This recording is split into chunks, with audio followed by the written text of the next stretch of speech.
Kardama Muni said, "You, my dear Lord, who are always increasing the honor of your devotees, have descended in my home just to fulfill your word and disseminate the process of real knowledge."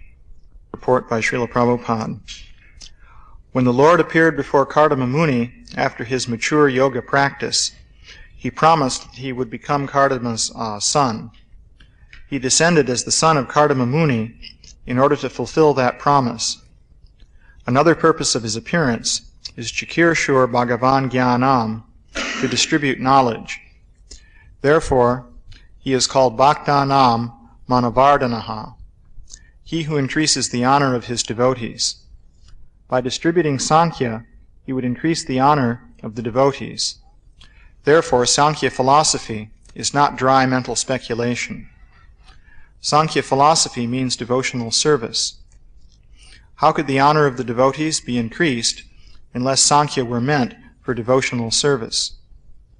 Devotees are not interested in speculative knowledge. Therefore, the Sankhya enunciated by Kapila Muni is meant to establish one firmly in devotional service.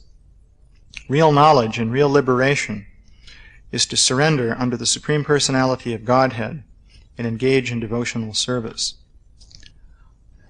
So, here again, Srila Prabhupada refers to the Sankhya philosophy, and he points out that by presenting this Sankhya philosophy, Kardama Muni will increase the honor of the devotees, because this Sankhya philosophy is related to devotional service. So, the way in which Sankhya philosophy is related to devotional service is that it explains the relationship between the individual conscious beings, the material energy, and the Supreme Personality of Godhead. So it's important to understand that relationship initially so that we will be able to act in the service of the Supreme Personality of Godhead and understand our actual constitutional position. So in the Sankhya philosophy, there are various categories of energy that are described. It deals primarily with the material energy, and it also describes the process of creation. So the Sankhya philosophy describes how, starting with pradhan, which has been set into motion by the glance of Mahavishnu, different transformations are produced, and finally the gross and subtle material elements are generated. So, in particular, the subtle elements of mind, intelligence, and false ego are generated. And these elements, of course, are important. The situation of the conscious living being in the material world is that the living being, or spirit soul, is embedded or encased in a subtle body made of mind, intelligence, and false ego. And that, in turn, can reside within different gross bodies made of earth, air, fire, water, and ether. So this is, of course, of fundamental importance. One feature of this philosophy is that it provides the basis for understanding the transmigration of the soul. What happens is that the soul becomes linked up with the subtle body. The subtle body is in existence during the entire period in which the soul is conditioned. So the subtle body doesn't die until the soul actually becomes liberated. But it undergoes different transformations. It's like reprogramming a computer. You can have a computer and you can completely change the software in that computer. And when you do that, the computer behaves in a completely different way. So similarly, the subtle body continues to exist throughout the period of the soul's conditional existence, but it's continually being reprogrammed based on the activities of the soul. And this programming determines the mental and physical situation of the spirit soul. So, one feature then is that there's this element called mind. Now we find, though, that in modern society, the intellectual elite of modern society doesn't accept any of these things. But of course, we don't want things to remain that way. Lord Chaitanya's movement is supposed to spread everywhere and become extremely prominent in this particular portion of the Kali Yuga. I mentioned the other day that this devotee Atma Tattva came across a reference in Shastra to this 10,000-year period of Lord Chaitanya. You'll find it in the Brahma Vaivarta Purana. So, for a period of 10,000 years, devotional service to Krishna following Lord Chaitanya's Sankirtan movement will become very prominent. But it's not prominent yet. So therefore, we're in the initial phase, actually, of a revolution of consciousness in which current ways of thinking are going to radically change. So the changes that are required will be quite radical. I brought some material here. Let's see, here's the latest Discover magazine. This tells you what to believe about science. So this is significant. Last time I gave class, I brought up the point that we have a great deal of faith in science. And certainly the scientists, the point was raised in that class that the scientists are great experts in their field. They've devoted years of study to becoming expert, and ideas within the scientific community are rigorously scrutinized by scientists, and every idea is challenged and given a very severe examination, so that surely an idea can only be accepted if in fact it passes this rigorous scrutiny. So what do scientists say about this mind business anyway? Well, you'll find that there are scientists who agree that consciousness is quite mysterious. Here we've got 3 interviews. In fact, this Discover magazine has on the cover 10 great unanswered questions of science. So here the 10 questions are listed, and one of them is, what is consciousness? So consciousness is a great unanswered question of science. However, does that mean that there's some kind of soul which might transmigrate? Can a scientist of today admit such a possibility in the scientific community? Well, no. It doesn't work that way. For example, in this discussion, there's a fellow named Koch, very prestigious scientist, who is talking about the mysteries of consciousness, and he's talking about the idea of an observer in the brain that, sees what's going on in there, because you have sense data transmitted into the brain by nerve impulses, and then finally there's consciousness of what is being sensed. So that would suggest that there's an observer that senses what's going on in the brain. So he says, of course there's a problem. There's a you, that is, there's an observer, and there's no such observer in the brain. We don't want to go back to the notion of a homunculus looking at this. And then the Discover interviewer says, that would be going back to the idea of the little man in the brain. And Koch replies, exactly. So we don't want to do that. Of course, what is this little man in the brain, this homunculus? Well, that would have to be the soul. That's what they're referring to.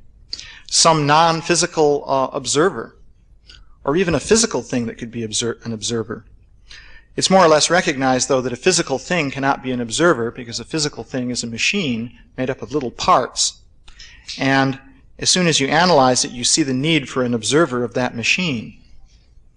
So they're presented with a problem. However, they have a basic solution to this, and that is to get down to the neurons in the brain, because wherever consciousness may be, that's where it will be, the neurons of the brain. And then here we have a fellow named Terry Winograd, who's famous in the field of artificial intelligence. So He's a fellow who, in the early days, created a little program that could talk and execute verbal commands. And that was quite an accomplishment. He became quite famous for that. However, it couldn't talk the way we can. And he finally came to the conclusion that you'll never be able to program a computer that can really think the way a human being does. Can't do it. So the Discover interviewer asked him, well, do you think then that, there could be something to consciousness that is non-physical and beyond the brain? And he emphasized that, well, no, he didn't think that at all. It's that computers won't be conscious, but that doesn't mean that brains aren't. After all, brains are different from computers. They're not made of silicon chips, And he says, I'm ultimately a materialist. So I would say, of course, if you really could duplicate it, that's the brain, piece by piece, it would all be the same pieces. There's no ethereal soul that makes me have consciousness.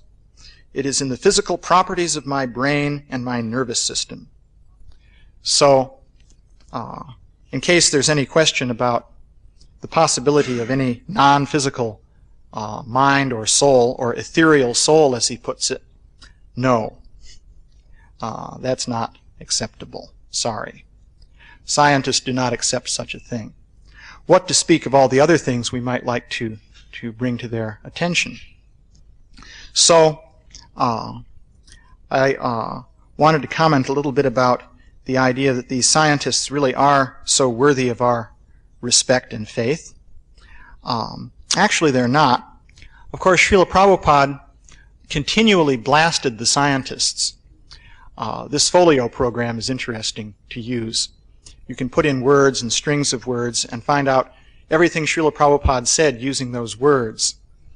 And if you put in scientist or scientists, you'll get hundreds of references, more than you can possibly look up. So you can do interesting things like, one that I checked was challenge scientists 10. When you put a 10 after it, it means that it'll give you all sections where Srila Prabhupada used the word challenge and the word scientists within 10 words of each other. I just picked 10 as an arbitrary figure. So it came out, that was reasonably small, it came out to about 83 cases. If you increase it to within 20 words of one another, you'll get even more. And it was interesting. He was saying that we should challenge these rascal scientists. Another one you can do is look up rascal scientists. You get even more cases there. Too many to print out. I mean, you may as well print out a book or something. So, Srila Prabhupada had a rather radical view of these scientists. And actually, it's a fact that if Krishna consciousness is to be regarded as at all true, or at all believable, then the scientists have to be wholesale mistaken. And that was a thing that Srila Prabhupada said. He said that to me in particular 3 times in a row on one occasion, so I sort of remembered it. So they have to be wholesale mistaken. Now, how is that possible? How could it be? Because, after all, they are so rational and so learned, and they scrutinize one another's ideas, and so on and so forth. So how is it possible? Well, I thought I'd speak a little bit about paradigm shifts. This is an interesting thing. It seems that a paradigm shift has occurred in the use of the concept of paradigm shifts. And this was proven by the recent GBC meeting in Atlanta. Because there, I believe, a video was shown about paradigm shifts. And this was being applied in the field of business. And this is interesting because it started out in the field of philosophy of science. So, about 30 years ago, I guess, this book came out. The Structure of Scientific Revolutions by Thomas Kuhn. This is the where paradigm shifts were first introduced. And it's somewhat of a dense academic book. And he's talking about ways of seeing things in science. So a clever fellow had a new way of seeing things, and he realized that the idea of paradigm shifts could be used to make money for him by going and giving speeches to corporate CEOs and people like that. And he's been going around doing that quite successfully as far as I can see. So that's actually in itself an example of a paradigm shift, because I myself had always thought of paradigm shifts in terms of the scientific and academic study of theories and how they change. I never thought of using this as a way of getting money from businesses. But this fellow saw it. And that illustrates what a paradigm is. He points out in his video that a paradigm is a way of seeing things which limits what you can see. It enables you to see certain things very well. But by enabling you to see certain things well, it limits what you can see so that other things beyond the boundary of the paradigm you cannot see at all. You're blind to them. So paradigms are very important, but at the same time they limit us. Now, he gave a nice example there of the what happened to Swiss watches. This was a pretty good one. It seems that a few years back in the 1960s, Switzerland was in the position of world dominance in the watch industry. They had some very large share of the market in wristwatches. So it seems that in Switzerland, somebody invented a new kind of watch. A fellow working for one of the main Swiss watch companies, in fact, or a team of people. They invented the quartz crystal watch with the electronics in the liquid crystal display, like this. So this watch was, they tried to promote this among the Swiss watchmakers, and it was totally rejected. The watchmaking experts said, you know, who needs this? This is useless. That's not how you make a watch. We know about watches. We're the experts. So they put it on display. Apparently this was regarded as being so insignificant that nobody even bothered to patent it. And it was put on display at one trade show, and some Japanese fellows walked by. And the rest is history. Within a couple of years, the Japanese flooded the world with cheap watches built on this principle, and the Swiss share of the market in watches went down to 10% of the market from something like 80% previously. And hundreds of thousands, well, at least 80,000 or so, I think, Swiss watch workers were laid off. And so anyway, it shows what can happen when a paradigm shifts. So this video made interesting points then about paradigm shifts. But the original area where this was applied was to scientific theories. Scientists also have paradigms. These are ways of seeing things, again, which limit what you can see, so that certain things just aren't visible to you. And it's recognized widely that scientists are very good at seeing if something fits the accepted paradigm, and of recognizing things that do fit the accepted paradigm. And when they're busy scrutinizing one another's ideas very intensely, that's what they're doing. They're seeing whether or not the ideas that are being brought up fit the existing paradigm. And if they do, then they become acceptable. And if they don't, then the scientists reject those ideas. But what about ideas outside the paradigm? Actually, this is related to the whole idea of pattern recognition. How are you able to see something like an apple? You know, the moment we look at an apple, immediately we know what that is. That's an apple. The brain somehow, sticking to the standard accepted paradigm, is wired so that when an apple comes in front of your eye, immediately bells go off in there or something, because some recognition mechanism is programmed to recognize apples. But there may be some other thing that it can't recognize at all. So if you put that in front of your eyes, nothing happens. You don't even notice it. Well, the same thing occurs on a more abstract level with theories. So what Kuhn was describing was the process whereby paradigms change. It's very interesting to see how that happens, because they do change. To give you an example, there's the theory of continental drift. The prevailing idea in geology today is that continents move around. Europe and the United States used to be right together, and there was no Atlantic Ocean. And then a big crack appeared, and they separated apart, and gradually the Atlantic Ocean formed. This is now accepted. Well, this was proposed by a man named Wegener back in about 1912, and the idea was totally rejected for years, until finally in about the mid-1960s, a revolution occurred in scientific thinking.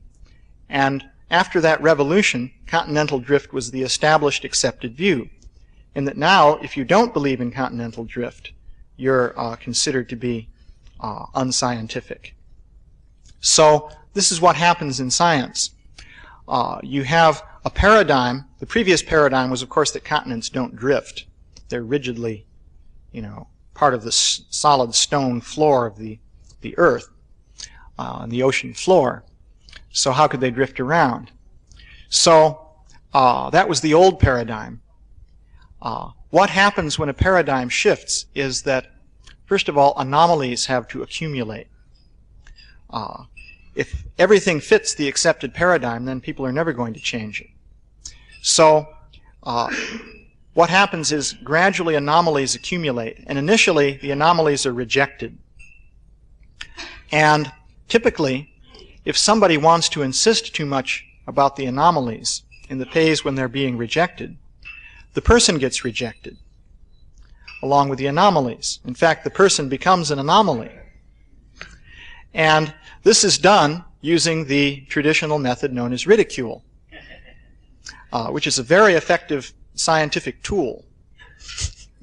By ridicule, you can scare people away from an idea, because no one wants to be ridiculed. So if you create an aura of ridicule around something, people will stay away from it like anything. Very few people will have anything to do with it. So that's what's going on in that quote that I had a moment ago about the little man in the brain. You'll notice that it's what's being said there is, or what's being done there is ridicule is being used. Sometimes it's even said the little green man in the brain. Now, why green? Well, you know why. You know about little green men. So why, in talking about the mind-body question, would one refer to the idea of the soul as the concept of the little green man in the brain?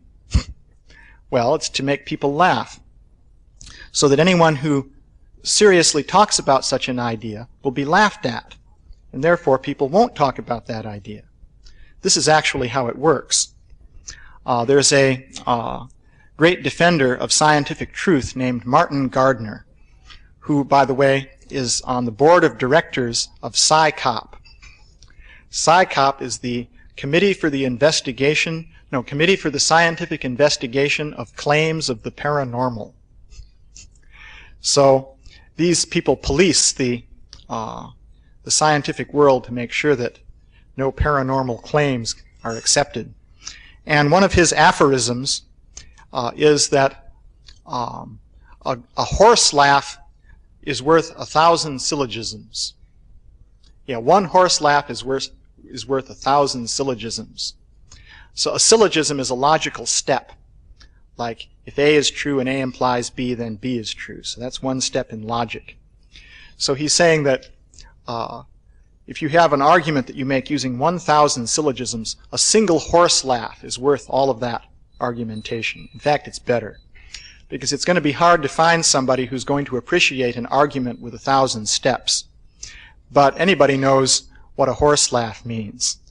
It means stay away from this or you'll be laughed at. Associating an idea with, being weird, being disreputable, being zany, being kooky. Just like James Watson, he characterized his opponents as shits, kooks, and incompetents. This is the scientific world. But this is how it actually works. It's quite important. So what happens in science is that initially the anomalies are scorned and rejected. Wegener was scorned and rejected throughout his lifetime. And But finally, if enough anomalies accumulate, there will be increasing discomfort among the scientists. And finally, there will be a revolution. Suddenly, the old fabric will just rip. It's just like you're wearing the same dhoti day after day, and it works, and then one day you put it on and the thing rips down the middle, and that's it. So, this is a homely example. So anyway, so finally, there can be a revolution. And one point this fellow made on that video that they showed the GBC is that when the revolution occurs, when the new paradigm comes in, everybody starts at zero. It's a new ball game at that point. The very way people see things changes. Kuhn points out that it's difficult for people holding two different paradigms to even talk with one another because they see the world differently. So that can occur. Actually, even things like the acceptance of Darwin's theory of evolution is an example of a paradigm shift. Now, one point that the fellow made was that paradigm shifts are initiated by outsiders. It's very rare indeed, in fact, I hardly know of any examples, in which a major paradigm shift is initiated or set off by somebody within an established field. The reason is that within an established field, everything is regimented.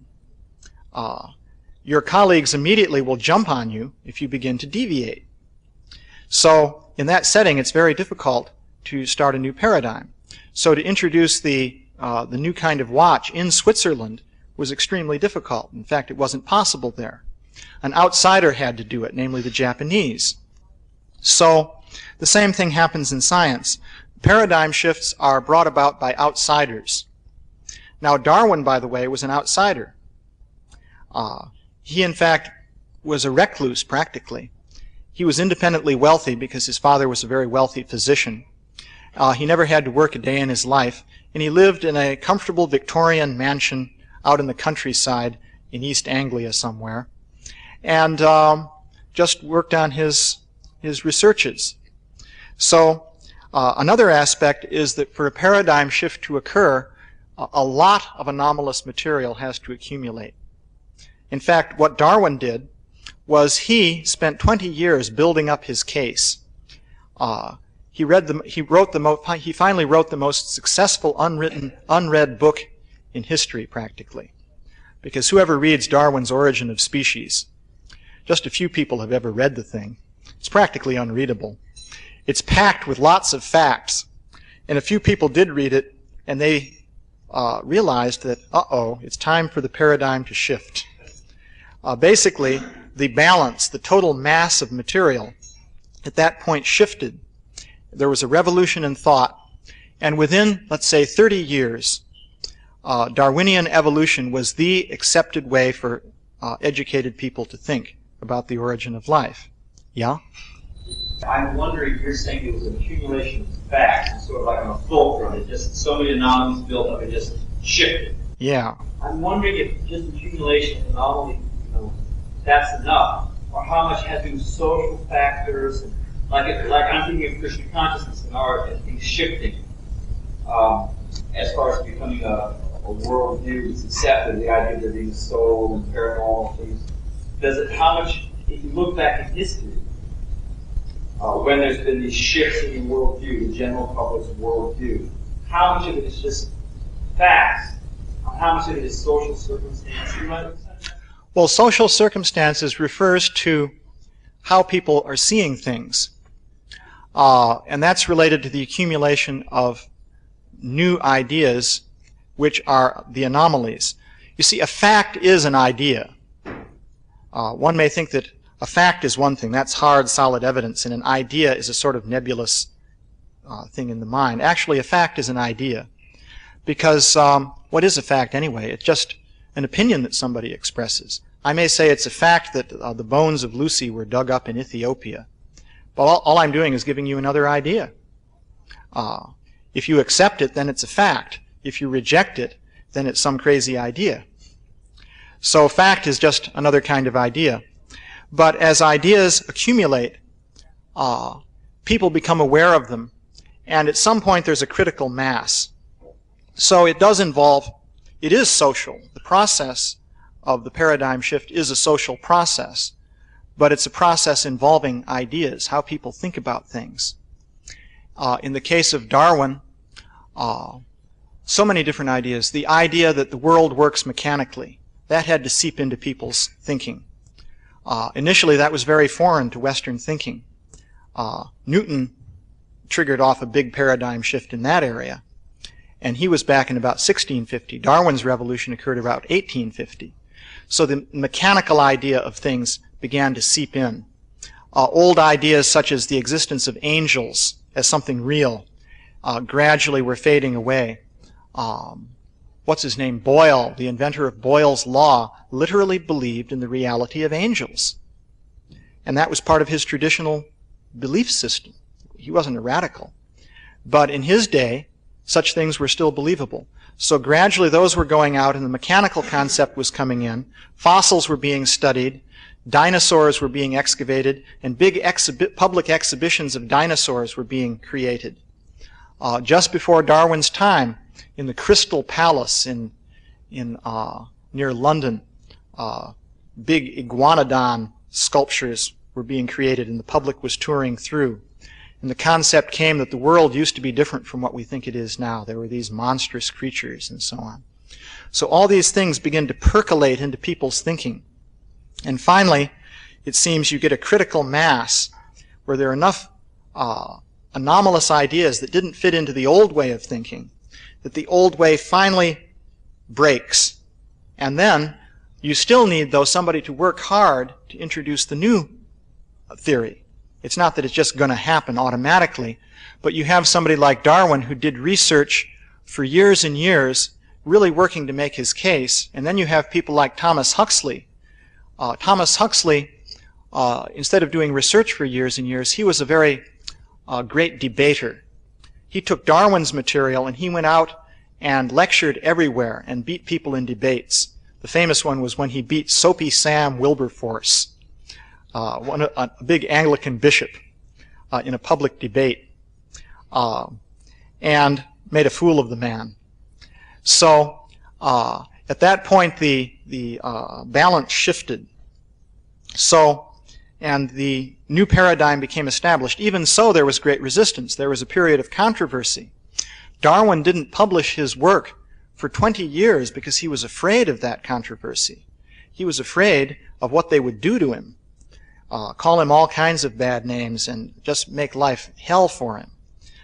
So he finally only published when Alfred Russel Wallace came up with the theory at the same time that he did, and he realized that if he was going to establish priority, he had to publish right away, so he rushed into print at that point.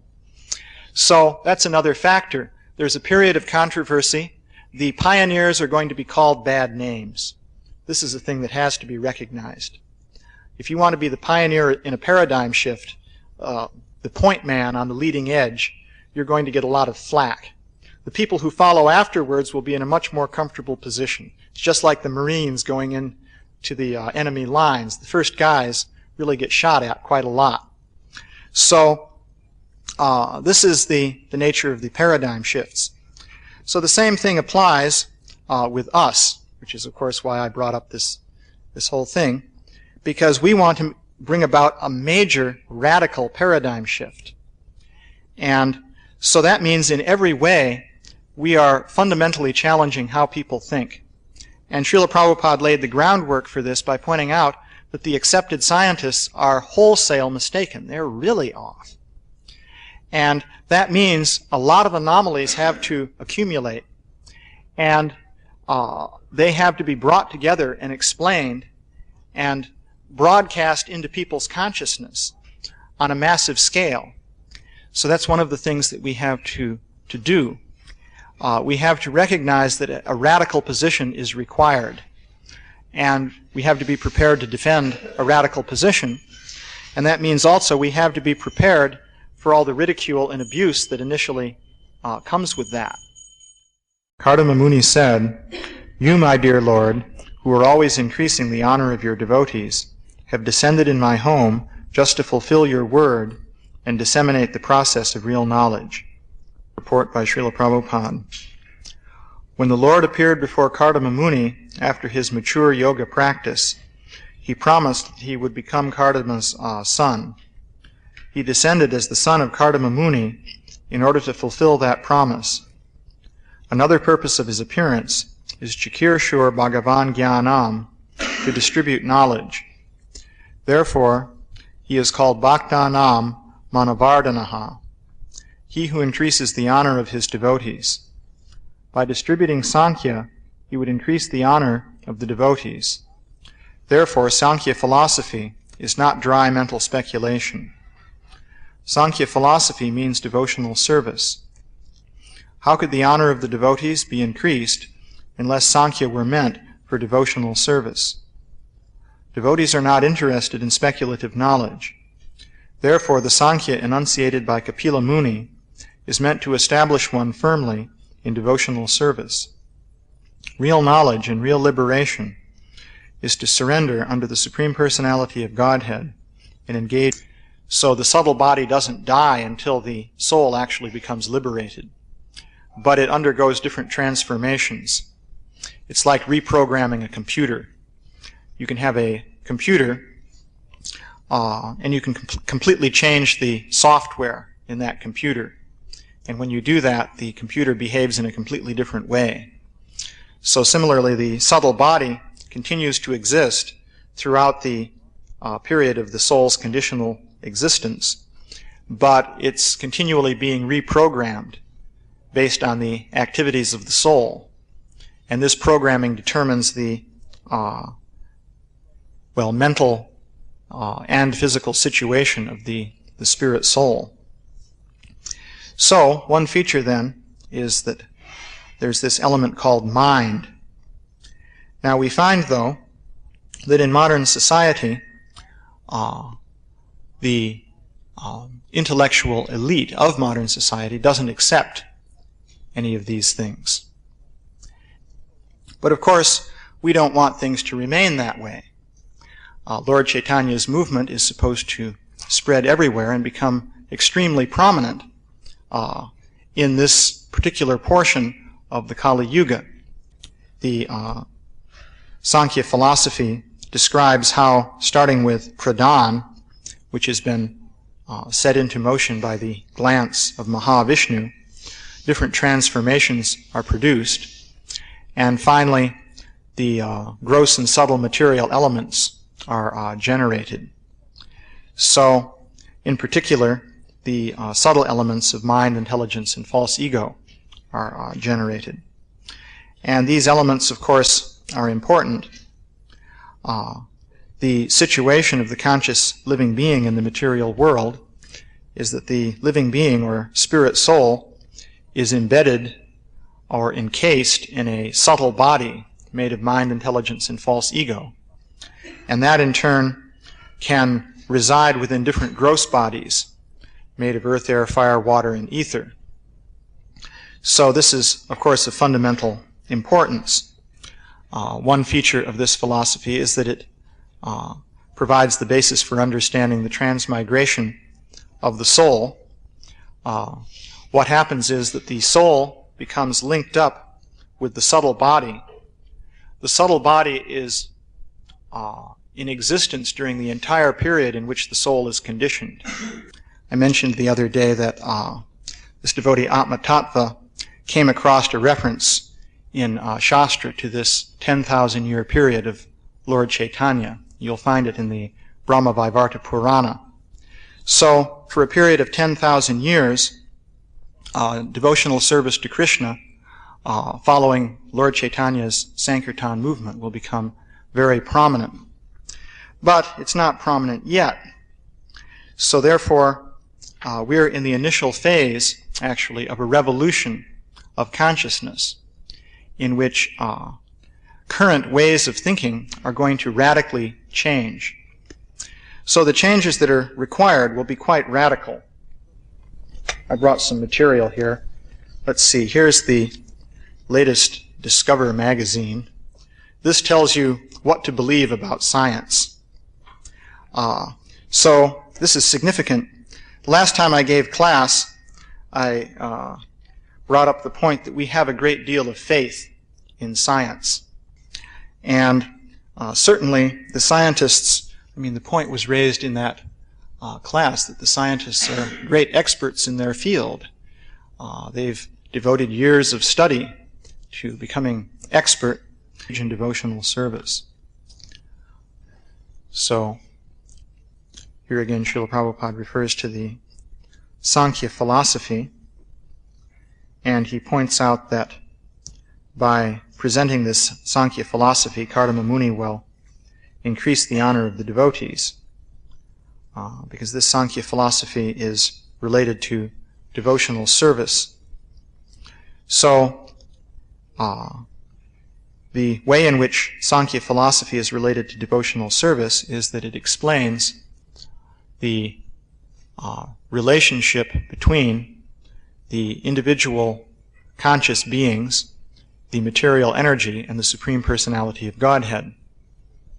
So it's important to understand that relationship initially, so that we will be able to act in the service of the Supreme Personality of Godhead and understand our actual constitutional position. So in the Sankhya philosophy, there are various categories of energy that are described. It deals primarily with the material energy, and it also describes the process of creation. So